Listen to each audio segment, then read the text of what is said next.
كباب الغلابة، الطعمية أو الفلافل. الطعمية هي أشهر الأكلات الشعبية في مصر، ومرتبطة دايما بالفول المدمس، واللي ممكن ناكلها في الفطار والغدا والعشاء، وفي سحور رمضان كمان. بيرجع تاريخ الطعمية لآلاف السنين، وظهرت الطعمية على نقوش المقابر في عهد الفراعنة، ودي موجودة في مقابر وادي الملوك، وهي مصنوعة من مرشوش الفول والخضروات. وكمان ظهرت الطعمية في مقابر الأسرة ال12، وفيها صور لطهاة وهم بيصنعوا الطعمية. أما كلمة فلافل فهي في الأصل قبطية، يعني من العصر القبطي، ومعناها ذات الفول الكثير.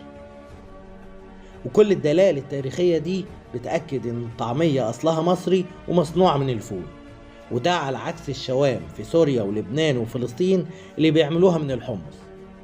وطور المصريين بقى الطعمية وأضافوا ليها بعض الإضافات زي البيض والطماطم والشطة وغيرها. أما ليه اتسمت الطعمية بالاسم ده؟